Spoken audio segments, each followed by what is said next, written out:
Kan jy dit hoor, soos die branders breek van Victoria Bay tot in Gouritsmond? Kan jy dit sien soos die son opkom en skyn oor die Ou Tenikwa berge?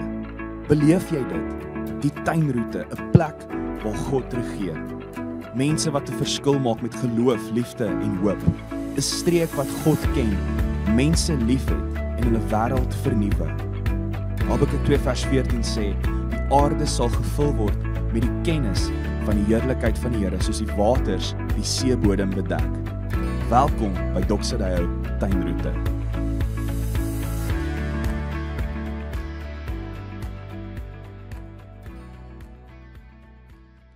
Goeiedag vriende, as ons nog ontmoet het, ek is Gerard. Dis my groot voorreg om vir jou baie welkom te sê by Doxadeo Tuinroete se aanlyn boodskap vandag. Ons sluit ons reeks af, maar voordat ons verder gesels oor dit, kom ons bid eers saam.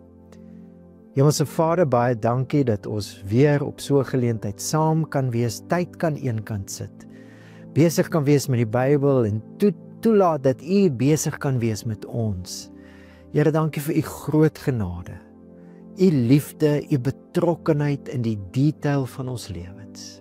Dankie soos wat ons hierdie hele reeks gevier het, dat U met ons is en vir ons is. Dat ons U kan vertrou, ook met hierdie oomblikke, Here, dat U deur die Heilige Gees die woord sal vat en lewendig sal maak in ons, en ons sal bemagtig om U storie te lewe in die naam van Jesus. Amen. So, ons het hierdie reeks begin met allerhande nuus wat in die wêreld aan die gang is. Dis die realiteit. Allerhande nuus wat vir ons sê, hier's die groot dinge wat in die wêreld gebeur, hier's die dinge waaraan jy moet dink, waarvan jy moet bewus wees. En dit wat ek en jy glo oor Jesus en wat ons vertel oor Jesus, val in hierdie kategorie, nuus. Die Bybel noem dit goeie nuus, evangelie, dis wat die woordjie beteken. Het was glad nie 'n godsdienstige woordjie nie. Het was woordjie wat in die alledaagse, veral in die politieke sfeer van die samelewing gebruik is om te sê, hier is groot dinge wat gebeur het en dit vorm ons wêreld. Jesus het gesê, in Lukas 16 vers 16 is dit opgeteken, die wet en die profete was tot op Johannes. Van toe af word die evangelie, die goeie nuus, van die koninkryk van God verkondig. God se koningskap in koning Jesus. Dis hoe God se koninkryk na ons wêreld toe gekom het. Dit wat ons hierdie week ook gevier het, hemelvaart, toe Jesus sterf en toe hy opstaan en toe hy in die hemel ingeneem word, toe's dit die oomblik waar God se koninkryk finaal deurbreek in hierdie wêreld en dinge sal nooit weer dieselfde wees nie. Dis die goeie nuus. En ek en jy word deur hierdie nuus bemagtig om 'n ander storie te lewe. 'n Geldige storie. Want hierdie nuus dat Jesus koning is en dat God besig is om deur Jesus se koningskap sy koninkryk in ons wêreld te vestig, is nie fake nuus nie. Dis die nuus, dis die grootste gebeurtenis in ons wêreld wat aan die gang is. Dis die nuus wat ons wêreld gaan aanhou vorm totdat alles uiteindelik finaal nuut gemaak gaan wees. Daardie nuus bemagtig my en jou. Vriende, die nuus in hierdie wêreld blaas vrees en angs in mense se lewens aan en dit maak dat mense na allerlei dinge gryp, net om meer veilig te voel oor hulle self en oor die mense om hulle geliefdes. Maar die goeie nuus oor Jesus en sy koningskap, soos Hebreërs sê, Jesus Christus, Jesus die gesalfde koning, gister, vandag, tot in ewigheid. Dieselfde. Hierdie goeie nuus, jy is bestendig, dis betroubaar en jy kan jou lewe op dit bou, jou totale lewe. Maar in hierdie reeks het ons gefokus op ons finansies. Sy storie, ons geldige storie. Sy glorie, ons geldige storie, ook wanneer dit kom by ons finansies. Wil die nuus van Jesus se koningskap my en jou bemagtig om 'n ander storie te lewe. Hoe lyk hierdie storie? Dis nou die laaste boodskap in hierdie reeks, so kom ons recap vinnig. Hebreërs 13 skryf oor ons finansiële lewens. Hy sê julle leefwyse moet vry wees van geldgierigheid, wees tevrede met wat julle het, want hy het gesê, ek sal jou beslis nie verlaat nie, en ook nie in die steek laat nie. Sodat ons met vertroue kan sê, die Here is vir my 'n helper, ek sal nie bang wees nie. Wat sal 'n mens aan my doen? Waar die wêreldse nuus allerhande vrese aanblaas en dan juis op daai vrese teer, is die nuus oor God se koninkryk en Jesus se koningskap nuus wat vertroue skep. Hoekom? Want in hierdie koninkryk beloof God, ek sal jou beslis nie verlaat nie en jou nie in die steek laat nie. En ons het daaroor gesels, daai belofte het God vir die eerste keer vir Moses gegee toe hy 'n volk deur die woestyn moet lei. Kan jy dink aan al die onsekerhede as jy in die woestyn bly? Per definisie is daar niks. En God het vir 40 jaar voorsien. En hy gee daai selfde belofte vir Josua wat die volk in die beloofde land moet inlei, waar daar allerhande teenstand gaan wees, oorlog gaan wees, selfs reuse wat teen hulle gaan beklei. En God het gestand gedoen aan sy belofte en hulle het daai land in besit geneem. Nou sê Hebreërs, dieselfde God met daai trekrekord, maak hierdie belofte in die eerste persoon aan jou. Ek sal jou beslis nie verlaat nie. Met ander woorde, ek is met jou en jou nie in die steek laat nie. Met ander woorde, ek is vir jou. Hierdie koning en hierdie koninkryk van God maak dat ons met vertroue kan lewe. Dis op al die fasette van ons lewens van toepassing, maar Hebreërs maak dit spesifiek van toepassing op jou finansiële lewe. God sê, ek is met jou, ek is vir jou. Jy kan hom vertrou. Jy kan hom vertrou om te voorsien. Jy kan hom vertrou om jou te help om wyse besluite te neem. Jy kan hom vra vir dit wat jy begeer, en as hy nee sê vir wat jy vra, sê hy altyd vir jou ja. Kom na hom toe met jou hele finansiële lewe ook, want hy is met jou en vir jou, en jy kan hom met die uitkomste van jou lewe vertrou, ook wat jou finansies betref. 'n Lewe van vertroue, 'n storie van vertroue. Die evangelie bemagtig ons om 'n ander storie te lewe as die stories in die wêreld. 'n Storie van vertroue lei tot 'n storie van vergenoegdheid. Dis waaroor ons laasweek gekuier het. Hebreërs sê, julle gedrag moet vry wees van geldgierigheid en julle moet tevrede wees met wat julle het. Wanneer ons besef, ons het God en God het ons, he's got our back, kan ons vergenoegd wees met wat ons het. Tevrede. Ons het gesien in Filippense 4, skryf Paulus, dit is juis Christus wat ons bekragtig, bemagtig. Ek is tot alles in staat deur hom wat my die krag gee. Christus bemagtig ons om in alle finansiële omstandighede vergenoegd te wees. Paulus sê, of ek te min het en of ek oorvloed het, ek lewe 'n lewe van vergenoegdheid, want ek weet God is met my en vir my. En wanneer ons vergenoegd lewe, ons het laasweek hieroor gesels, skep dit 'n lewe met spasie, ruimte. Ek lewe nie tot op die edge van my inkomste nie, of van my energie, of van my tyd wat ek beskikbaar het nie. Ek het ruimte, en wanneer jy ruimte het, kan jy ja sê vir dinge waarvoor jy andersins nie sou kon ja sê nie. Jy kan baie keer ja sê vir geleenthede om jou lewe te belê, om betekenisvol te lewe, om jou lewe te belê in die koninkryk van God. En ons gaan vandag so 'n bietjie verder oor dit gesels. Want in dieselfde hoofstuk waar die Hebreërs skrywer skryf oor hierdie manier van lewe met vertroue en vergenoegdheid wanneer dit kom by ons finansies, sê hy die volgende. Hebreërs 13 vers 16.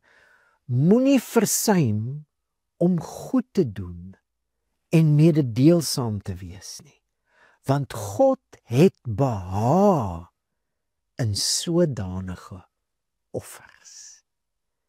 'n Lewe van vertroue lei tot 'n lewe van vergenoegdheid, wat lei tot 'n lewe van vrygewigheid.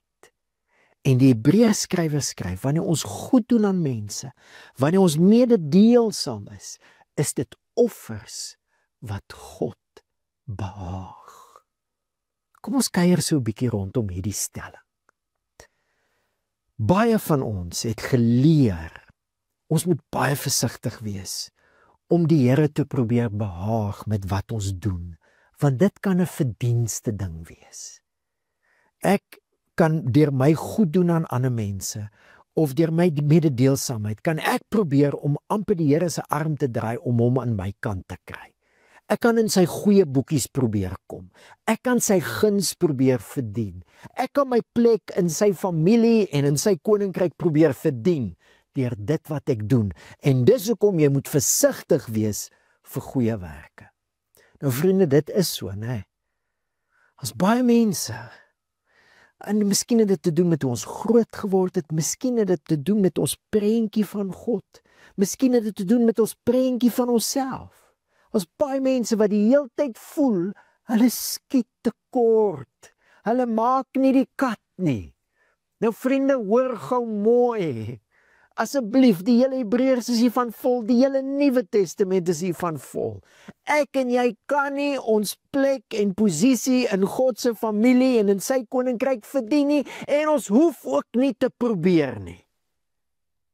Hebreërs 12, voordat hy skryf oor ons offers, Hebreërs 13, skryf hy oor Jesus se offer. Daarom het Jesus ook om die volk deur sy eie bloed te heilig, buite kan die poort gelei. Hoor gou, wat maak jou heilig? Nie wat jy doen nie, die bloed van Jesus. En heilig is die woordjie waarmee God se volk, sy familie beskryf word.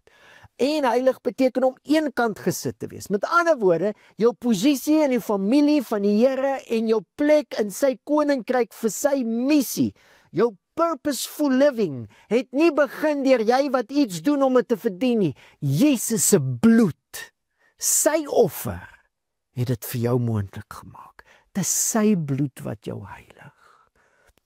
Ons het nodig, baie van ons het nodig om dit oor en oor te hoor. Want partykeer voel dit nie so nie, partykeer lyk dit nie so nie, maar of dit so voel of so lyk of nie, hier is die waarheid. Ons lewe nie deur wat ons voel oor onsself of oor God of oor ons posisie nie, ons lewe deur geloof. En Hebreëse definisie van geloof is dis juist nie die dinge wat jy sien nie. Geloof is 'n bewys van die dinge wat jy nie sien nie. Ons glo op grond van Jesus se offer is ons heilig. Ons het 'n posisie in God se familie, ons is sy kinders en ons het 'n plek in sy koninkryk, ons is deel van sy familie, familie op missie. Dis deur sy offer. Nou as dit dan deur sy offer is wat ons heilig is, hoekom bring ons offers? Hoor gou wat sê Hebreërs in Hebreërs 13. Hy sê ons het 'n altaar waarvan die wat die tabernakel bedien geen reg het om te eet nie. Wat sê hy? Daar's mense wat nog in die tabernakel van daai tyd, in die tempel, daar in Jerusalem, offers gebring het. Maar hulle het nie deel aan hierdie offer nie. Wat 'n offer? Hierdie altaar, wat op die altaar gebring is, die offer van Jesus. Die offer van Jesus is soos voedsel. Dis hoekom ons nagmaal gebruik. Dis hoekom ons feesdienste het.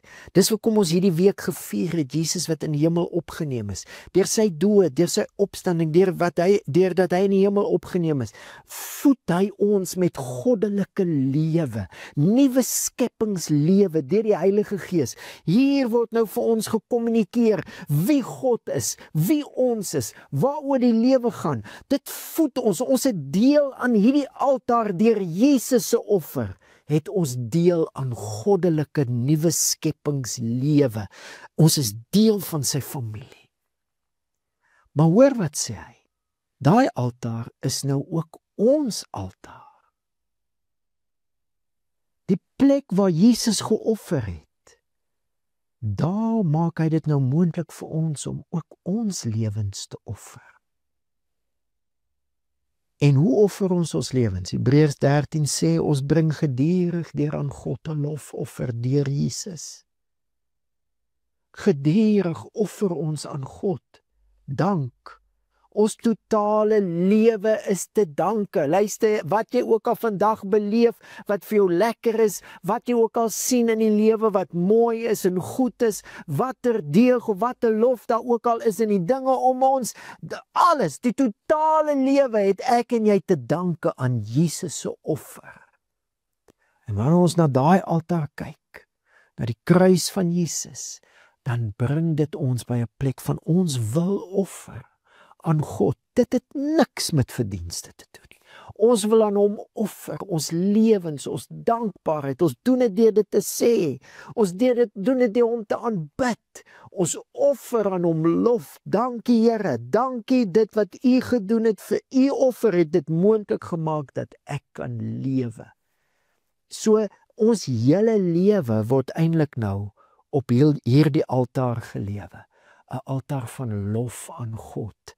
Dankbaarheid, alles wat ek het, alles wat ek is te danke aan die offer van Jesus. Maar dis net daarna wat die Hebreërs skrywer dan sê, ekskuus, in daai selfde stuk, wat hy dan sê, ja, dis net die versie daarna, moenie versuim om goed te doen en mededeelsaam te wees nie, want God het 'n behaag in sulke offers. So ons bring offers van dank aan God, maar dan bring ons ook offers van mededeelsaamheid en vrygewigheid. En God het 'n behaag in sulke offers. Hoekom? Want op hierdie altaar is dit die altaar waar God homself geoffer het. Hy het homself gegee. En wanneer ek nou van myself gee, weerspieël ek sy goedheid in hierdie wêreld in. Hoor jy die altaar wat ons het? Ons bring na God toe ons lof. En deur vrygewigheid bring ons sy goedheid, sy opofferende liefde na 'n wêreld om ons wat dit so nodig het. Hoekom het God 'n behaag daarin as mense vrygewig lewe? Want dit weerspieël sy vrygewigheid. Dit weerspieël ons koning Jesus. Hoe sê Paulus in Handelinge 20, hy sê, ons moet die woorde van die Here Jesus onthou. Hy het gesê, dit is saliger om te gee as om te ontvang. Dit sê hy, en net daarna sê hy, die gemeente van God het hy deur sy eie bloed verkry. God het 'n offer gebring, hy het homself vrygewiglik gegee, sonder limiete. Hy het homself oorvloediglik gegee in die offer van Jesus. En wanneer ons nou gee, weerspieël ons God na die wêreld toe. En dis hoekom God te behaag het. Wanneer ons gee, is dit offers wat ons op die altaar van Christus bring. Offers wat God se liefde na sy wêreld toe weerspieël. Dis vir God aangenaam as hy sien hoe ons hom weerspieël na sy wêreld toe, deur offers van goed doen en mededeelsaam wees. En die spin-off is mense wat vrygewig leef, mense wat 'n vrygewige storie leef, is mense wat 'n gelukkige storie leef. Dis saliger om te gee as om te ontvang. Kom ons kyk net vinnig 'n bietjie in detail na die offer, en dan kyk ons 'n bietjie hoe groei ek en jy in vrygewigheid. Twee goed wat die Hebreërs skrywer uitleg.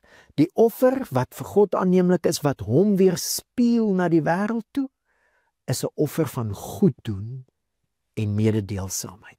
Goed doen, dwars deur die Nuwe Testament, het te doen met om prakties mense by te staan in hulle nood.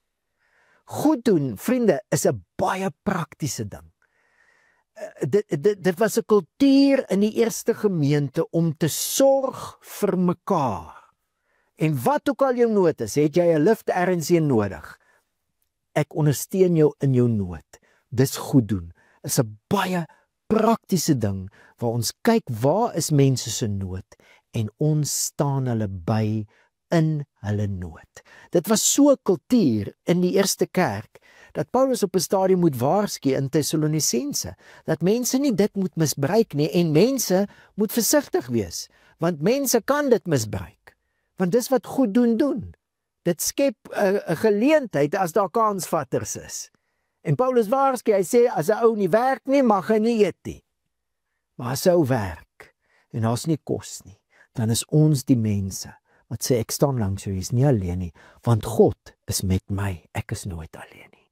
Ons weerspieël deur goed te doen, en deur mededeelsaam te wees.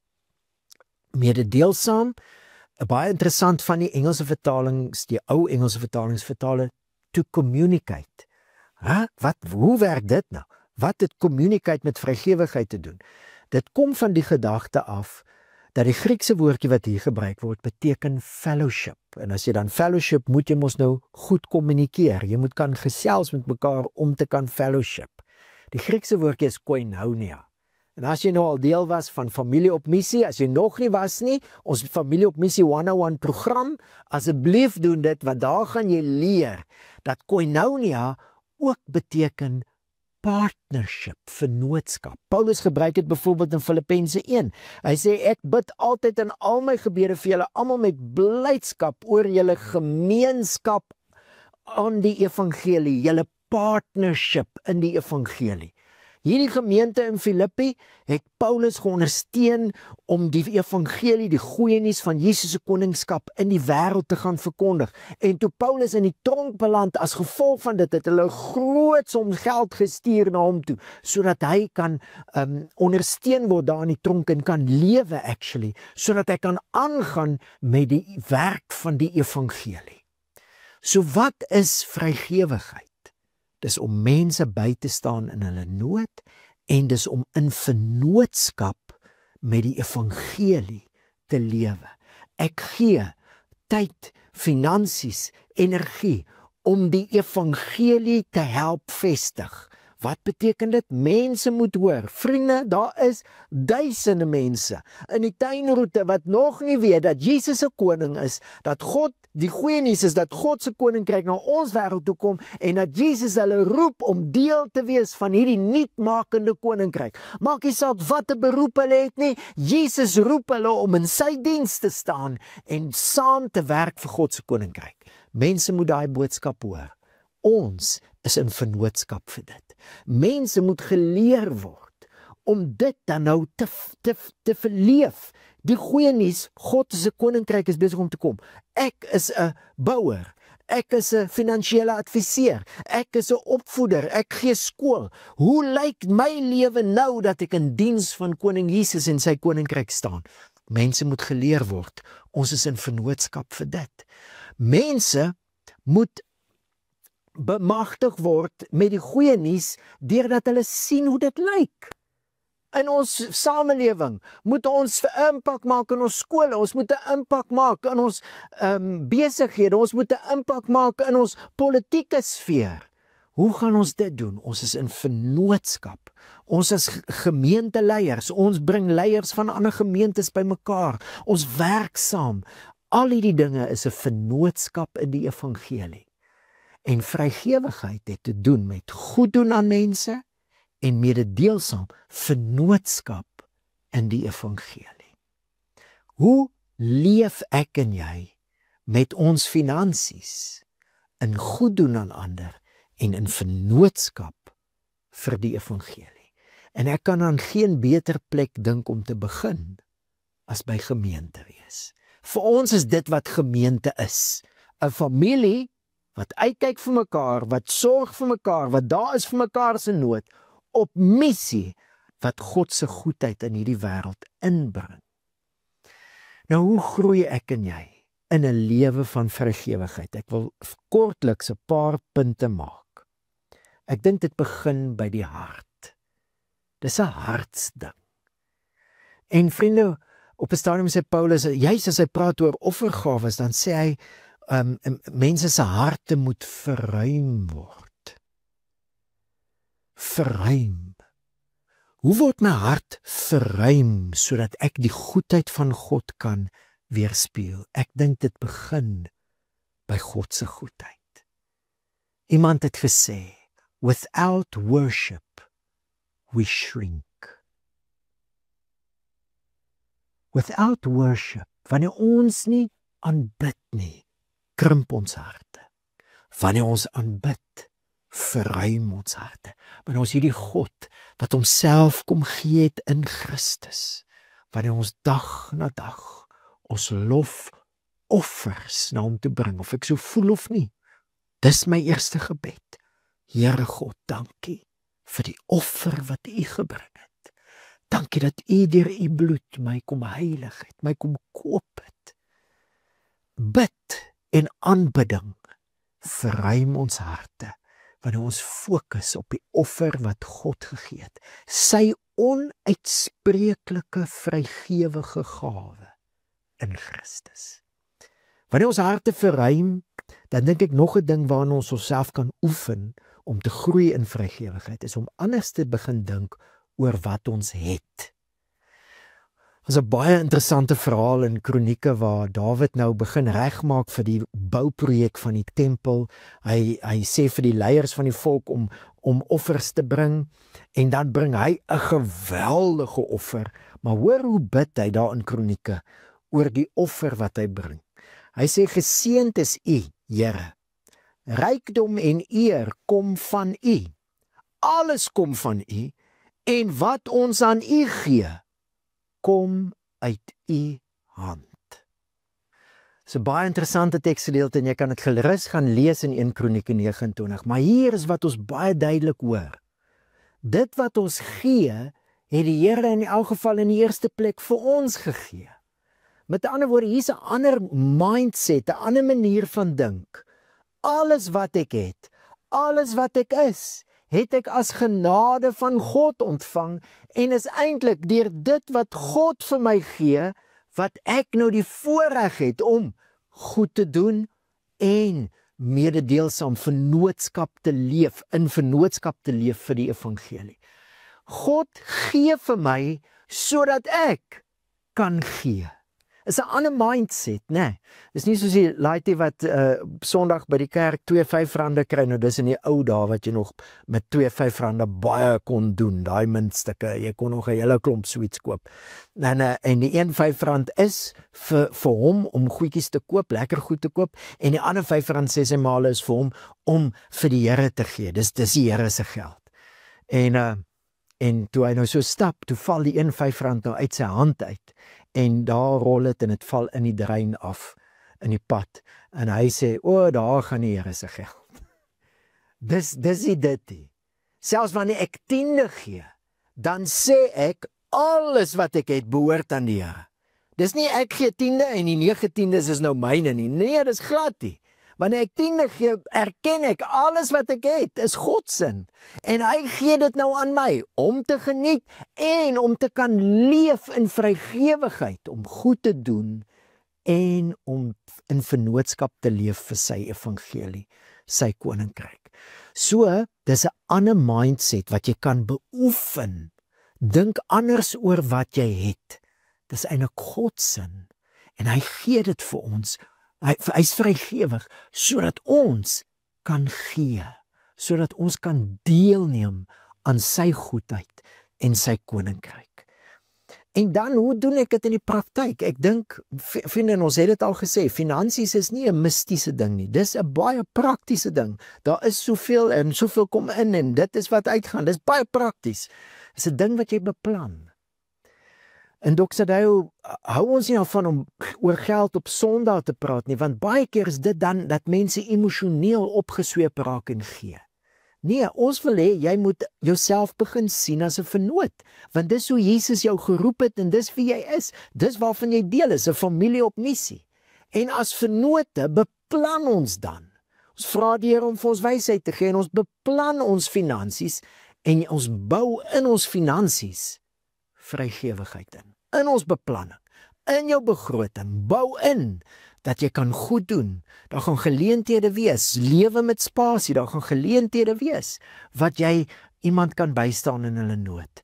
Bou in vennootskap vir die evangelie. En ek sê weer, ek weet nie van 'n beter plek om te begin as in 'n gemeente waar die fokus is, die koning en sy koninkryk. En dan 'n vierde ding, ek dink wat my en jou baie help om vrygewig te leef, is om meer te gee as net geld. Beplan ook jou tyd en saam met dit is natuurlik jou energie. Gee jouself op hierdie altaar wat Jesus vir ons van deel gemaak het. Die altaar van vrygewige liefde. Waar kan ek tyd gee vir 'n vennootskap vir die evangelie? Tyd gee om God se goedheid na iemand toe te weerspieël in nood. Dat mense kan beleef, deur my, God is met my en vir my. Mag die Here my en jou seën om 'n lewe van vertroue te leef, wat oorgaan in 'n lewe van vergenoegdheid, sodat ons 'n lewe van vrygewigheid kan lewe, 'n lewe wat God self, sy koninkryk, ons koning Jesus, wat homself gegee het, 'n lewe wat hom weerspieël in hierdie wêreld. En vriende, daarom om hierdie reeks af te sluit, daarom wil ek dan jou aanmoedig. Moenie toelaat dat die nuus in hierdie wêreld vir jou sê jy lewe met 'n ander opskrifie nie. Want dit gaan jou dryf na gierigheid. Dit gaan jou dryf om dinge te probeer bymekaar maak. Dit gaan teer op angs en vrees. Laat toe dat die goeie nuus van Jesus jou bemagtig om 'n ander storie te leef. Sy glorie, ons geldige storie. En die uitnodiging is finansies en dis meer. Dis meer as dit. Wanneer ons voor die keuse gestel word, gaan ons 'n lewe leef van vrees en vashou, kies 'n lewe van vertrou. Wanneer jy voor die keuse gestel word, gaan jy 'n lewe leef wat eindeloos streef na meer, kies om Jesus te volg. Ek vergenoeg tevrede met wat ek het.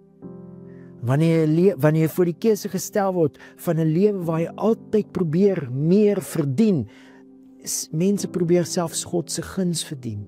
Kies om in 'n God te glo wat oorvloedig gegee het, sodat ek en jy ook vrygewig kan lewe. Vertrou die Here met jou lewe. Vertrou jou lewe aan koning Jesus toe. Want dit is 'n lewe wat 'n ander storie leef. En daai storie weerspieël sy heerlikheid, sy koningskap, sy goedheid, sy vrygewigheid. Kom ons bid saam. Hemelse Vader, Hebreërs sê gedurig deur, bring ons 'n lofoffer deur Jesus aan U. En ons kan gedurig, want elke oomblik wat ons onthou, alles, ons totale lewe is te danke aan die offer van Jesus. Here, dan kan ons nie anders nie as om vir U te dank, as om U te prys, vir U oorvloedige vrygewigheid. Here, mag ons harte verruim word deur U vrygewigheid. Mag ons kies elke dag om dit ons vertrekpunt te maak. God is met my en vir my en ek begin op 'n plek van ek het genoeg en ek is genoeg. Here, mag hierdie roeping tot vrygewigheid, tot goeddoen en mededeelsaamheid, mag hierdie roeping in ons harte elke dag weer klink. U gee soveel vir ons, sodat ons geleentheid het om saam met U vrygewig te wees in 'n wêreld wat soveel angse, soveel vrese, soveel bang mee gebombardeer word. Ons kan 'n ander storie leef. Here, gebruik ons om U goeie nuus in hierdie wêreld te vestig. Ons bid dit in die naam van Jesus. Amen. Vind dit was so lekker om saam met jou te kuier hierdie 3 weke en volgende week skop ons 'n nuwe reeks af waar ons saam gaan gesels oor die Heilige Gees. Ek sien saam met jou uit. Die Here seën.